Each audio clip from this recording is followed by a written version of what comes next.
দীর্ঘ প্রতীক্ষার পর সরকারি চাকরিজীবীদের ১৩টি গ্রেডের পূর্ণাঙ্গ তালিকা প্রকাশ হলো। বেতন বাড়ল দ্বিগুণ। কার কত বাড়ল জেনে নিন ভিডিওতে। ১৩ গ্রেডে পাশ হল নবম পে স্কেল ও পে কমিশনের চূড়ান্ত সুপারিশ। ১০০% পেনশন সুবিধা ও পূর্ণাঙ্গ তালিকাসহ ৩টি সুখবর। ভিডিওটি শুরু করার পূর্বে চ্যানেলটি সাবস্ক্রাইব করুন।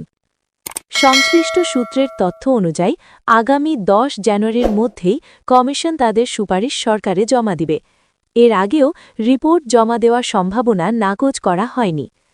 পে কমিশনের একটি সূত্র জানায়, নবম পে স্কেলের গ্রেড সংখ্যা, সর্বনিম্ন ও সর্বোচ্চ বেতন নির্ধারণ সহ কয়েকটি গুরুত্বপূর্ণ বিষয়ে এখনও চূড়ান্ত সিদ্ধান্তে পৌঁছতে সম্ভব হয়নি। কোন গ্রেডের জন্য কত বেতন নির্ধারণ করা হবে এসব অমীমাংসিত বিষয় নিষ্পত্তির জন্য আরও অন্তত ২টি পূর্ণ কমিশন সভা আয়োজনের পরিকল্পনা রয়েছে। আগামী ১০ জানুয়ারি চূড়ান্ত সভায় সব সদস্যের মতৈক্য হলে তবেই চূড়ান্ত প্রতিবেদন জমা দেওয়া হবে। নাম প্রকাশ না করার শর্তে জাতীয় বেতন কমিশনের একজন গুরুত্বপূর্ণ সদস্য বলেন, ১০ জানুয়ারির মধ্যে সুপারিশ জমা দেওয়ার একটি বাধ্যবাধকতার সময় বেঁধে দিয়েছে প্রধান উপদেষ্টা। প্রয়োজনে এর আগেই প্রতিবেদন জমা দেওয়া হতে পারে। পূর্ণ কমিশনের আরেকটি সভা অনুষ্ঠিত হলে নির্দিষ্ট তারিখ জানানো সহজ হবে। তবে ইতিমধ্যেই ১০ জানুয়ারি চূড়ান্ত ডেডলাইন হিসেবে উপস্থাপন করা হয়েছে। কমিশন সূত্রে জানা গেছে, সরকারি চাকরিজীবীদের বেতন গ্রেড নিয়ে কমিশনের ভেতরে ৩ ধরনের চিন্তা চলছে। বর্তমানে সরকারি চাকরিজীবীদের জন্য ২০টি গ্রেড বিদ্যমান। কমিশনের অনেক সদস্যরাই মনে করছে, গ্রেড সংখ্যা অপরিবর্তিত রেখে যৌক্তিক হারে বেতন ও ভাতা বাড়ানোই বাস্তবসম্মত। তবে বৈঠকে থাকা বিভিন্ন সংগঠনের নেতারা দাবি তুলেছেন, যদি গ্রেড সংখ্যা অপরিবর্তিত রেখে বেতন বৃদ্ধি করা হয় তাহলে কর্মচারীরা বৈষম্যের শিকার হতে পারেন। তাই তাদের বৈষম্য দূর করতে হলে অবশ্যই গ্রেড সংখ্যা পরিবর্তন করা বাধ্যতামূলক। বিশেষ করে ১৩টি গ্রেড রাখার বিষয়ে পে কমিশনের সদস্যরা খসড়ায় লিপিবদ্ধ করেছেন। যারা এখনও চ্যানেলটি সাবস্ক্রাইব করেননি তারা অবশ্যই সাবস্ক্রাইব করুন।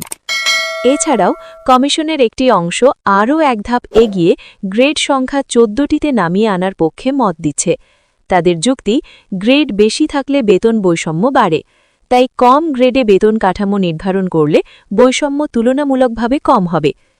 পে কমিশনের এক সদস্য জানান, গ্রেড সংখ্যা আগের মতো থাকবে নাকি কমানো হবে এ বিষয়ে পে কমিশনের একাধিক সদস্যরা বলেন, অবশ্যই গ্রেড সংখ্যা পরিবর্তন করা হবে। আমরা যেভাবে কাজ করছি এতে ১৩টি গ্রেডের নবম পে স্কেল বাস্তবায়ন করার সুপারিশ জমা দেওয়া হবে। ১৩টি গ্রেডের নবম পে স্কেল বাস্তবায়ন করা হলে সরকারি চাকরিজীবীদের দীর্ঘদিনের যত ধরনের সমস্যা ছিল সকল সমস্যাই দূর হবে।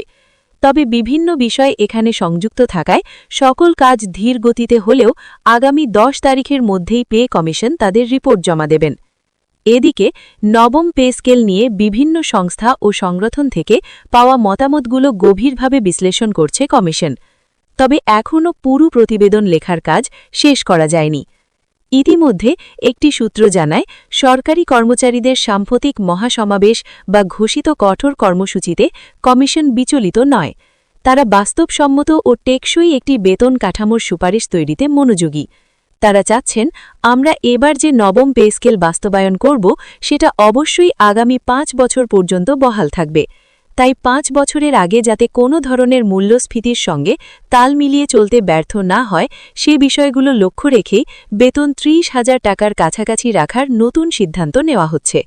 প্লিজ আপনারা চ্যানেলটি সাবস্ক্রাইব করুন। অর্থ উপদেষ্টা ও পে কমিশন চাচ্ছে যাতে নবম পে স্কেল বাস্তবসম্মত হয় এবং কর্মচারীরা তাদের নিজ নিজ অবস্থান থেকে আর্থিকভাবে শক্তিশালী ও স্বাবলম্বী হয়। অর্থ উপদেষ্টা বলেন, সকল সিদ্ধান্ত বাস্তবায়ন করার লক্ষ্যে সংশ্লিষ্টরা যথেষ্ট চেষ্টা চালিয়ে যাচ্ছেন। আমরা আশাবাদী আগামী ১০ তারিখের মধ্যে একটি গেজেট প্রকাশ করে সরকারি চাকরিজীবীদের দীর্ঘদিনের যে সমস্যা ছিল সকল সমস্যার সমাধান করা হবে। প্রধান উপদেষ্টা গতকাল বলেন যে আমাদের যে ধরনের কার্যপ্রক্রিয়াগুলো সমাধান